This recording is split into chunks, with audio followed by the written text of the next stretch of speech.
Hi everyone, welcome back to another break building video. Now, I've done these break building videos before where I've talked about the thought process and trying to think 3 shots ahead.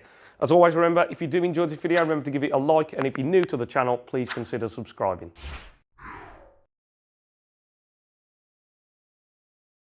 So in this break, you can see that I've actually got the camera zoomed out further. So you can see me walking into the shots, you can see my pace around the table, and you'll get a really good idea of what players are doing when they compile these breaks.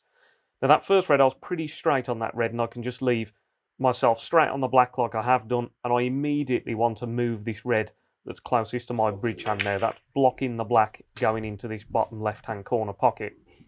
So straight away now, I've got this angle to move this red, and all I'm conscious of here is get the white off this black cushion and up the table enough. Do not finish too low on the black, because then you're leaving a very difficult shot on the black. So just make sure I've stunned it off enough there so that I've got the white up the table. Now I can play a little stun shot here. There's a red at the bottom of the pack that goes, and I can move that one. So a little stun off the black, leaving myself on this red, and then I can get back to the black again.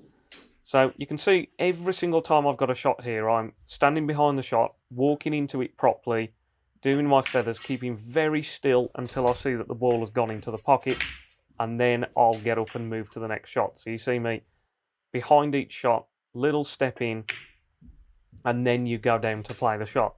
So it's very important. You can see that my body language is nice and relaxed. I'm not rushing around the table. I'm not going too quickly. I'm also trying not to go too slowly. And this one here, a bit of a stretch, so you can't do your completely normal walking. So leaving a nice angle here, and I've decided that here I'm going to go into the pack of reds here to try and bring some reds out into open play. So I've only got 2 or 3 loose reds, and I want to just bring a few more into play. So I go into the pack, and actually the white managed to skim off a red and then find the gap in between that pink and red, which was a bit unlucky there. So I need a good recovery shot now. I've got this red down into the bottom right-hand corner pocket as we're looking. You can see me just standing behind the shot, giving it a little bit of extra attention because it's a key shot in the break. So keep still. As soon as I see the reds going in, I can move.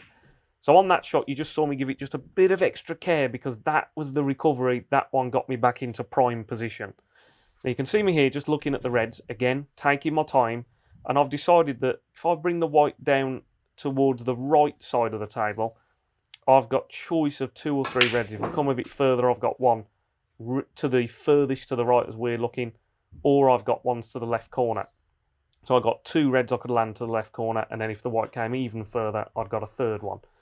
And I'm on this middle one here, so this is nice to just roll through on and off the cushion, leave a nice angle on the black again. So you're always just looking for these angles on colours so you can get to the next shot easily. Now I actually decide here that the black, I've just landed a bit too straight, so I just come and just double check. So yeah, just a bit disappointed that I'm a little bit too straight on the black. So let's play the pink instead, and I can screw back for the red in the middle, and also the red directly below the pink goes to the right corner. So I'm playing on 2 reds there. If I get on the one at the bottom of the pack, that's excellent because that clears the bottom of the pack, clears another awkward red. And if I don't, I've always got that one to the middle. So you see me again here, just checking that red to make sure it goes. And then down into the shot once I'm happy. Keep nice and still when you play the shot. And then only move when I see that the red is going into the pocket. Now I'm just off straight here, so I can play a delicate screw shot, leaving the red furthest to the right into the same pocket. So again, keep nice and still until you see that the outcome of the shot is good.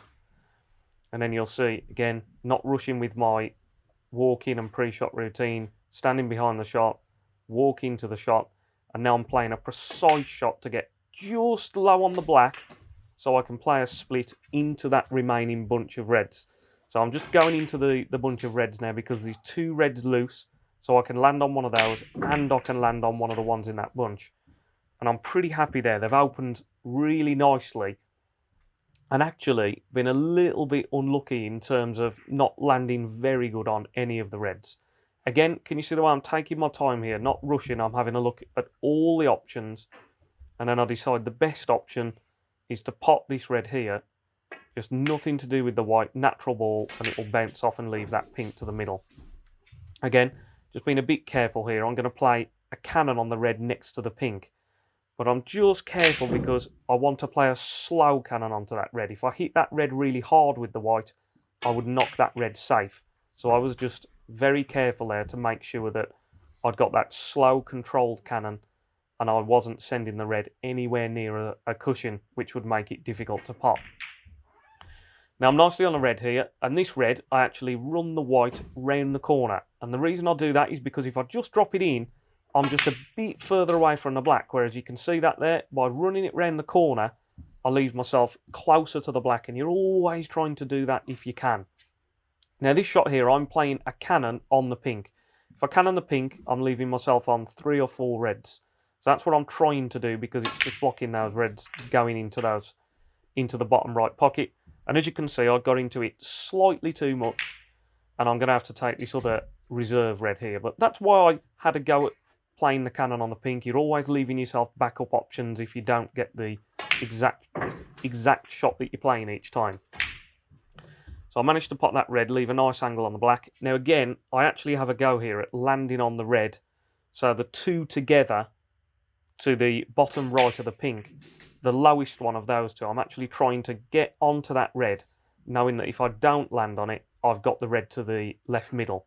So that's why I have another attempt at getting onto that red, and that would move an awkward one. So I'm just hoping the white pulls up, and it doesn't actually. It goes just a little bit too far. But the exact reason I played that shot was because I know I've got this backup red if I didn't land on the one I wanted. So you see, obviously I can't do much with the cue ball here. It's a difficult pot to the middle, so you just make sure of the pot. Now this one, if I can get the white to cannon the pink, I'm leaving myself on those 2 reds to the bottom right corner. And it's pretty much a natural angle here. Maybe a tiny little dab of right side just to straighten the white up when it hits the cushion. And then make sure that the white hits that pink. And I've left myself perfectly on those 2 reds. So now in theory, I shouldn't have anything too difficult to do. I've just got to try and control the white, leaving nice angles each time. So roll through for the black. And I've actually landed just a fraction straighter than I wanted to, but it's still pretty good. I can screw it off the cushion for a choice of both reds. So pop the black, off that side cushion for both reds, and very fractionally underhit that shot. I'd love to be further away from the cushion. Now again, can you see that I will not rush into this shot? I'm having a good look. I'm checking whether the pink spot, so if I play for the pink, I'm just checking there that is the pink going to cover the other red from potting? And I could see that it wasn't. So now I'm happy. Give that shot lots of care and attention. And then you're trying to just get past another test there. So you're always trying to say to yourself on those difficult shots, instead of going into them and trying to just get the shot out the way, try and do everything right so that you give yourself the best possible chance of recovering the situation and getting yourself back into perfect position. So now you can see I've left myself nicely on this red here, and I can play a little screw back here, leaving myself, really making sure I leave myself low on the pink so I can get up to that yellow. That's my next shot. So just a little gentle screw, leaving myself low, and now I've got the perfect angle to go just directly up to the yellow here. So just screwing up in a straight line. So just get nicely up to that yellow. Try and leave a shot where you don't need to use the rest, and I've just about managed to do that nicely. So now I'm thinking, okay, let's play a little screw back, get onto the green. Where the blue is, I don't need to bother to move the blue, as long as I can leave a pretty good shot. If I can get the white in behind it, maybe get the white on the side cushion where the white is about to hit now, in behind that blue would have been good. But I just landed a bit too much of an angle on this brown. So I'm just playing off the side cushion here, flick of left-hand side to send the white wide, and I'm playing the blue into the green pocket is what I'm playing. So I play that shot, and I've just underhit the shot slightly, making it more difficult. You see me there, just a bit frustrated that I'd underhit that one. So again, walk into the shot, do everything right, float this in. I'm using right-hand side again to make the cue ball go wide towards that pink. That was a difficult shot on the blue, so I was happy to have got past it. Not happy to have landed tight to the side cushion, so I need another good pot. So you can see that once you lose position slightly, you're then trying to rescue position. And again, I've got the same problem. Pleased with the pot on the pink, but again, just left it close to the side cushion. So keep nice and still don't move on this black, and hopefully that's your break completed. As always, if you did enjoy this video, please remember to give the video a like. If you're new to the channel and you haven't subscribed, please consider subscribing. That just really helps me to keep all these videos coming.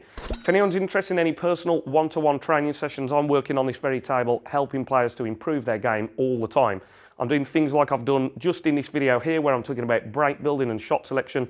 You'll be on the table and we'll be discussing what balls to play, how to play position, what spin to put on the cue ball.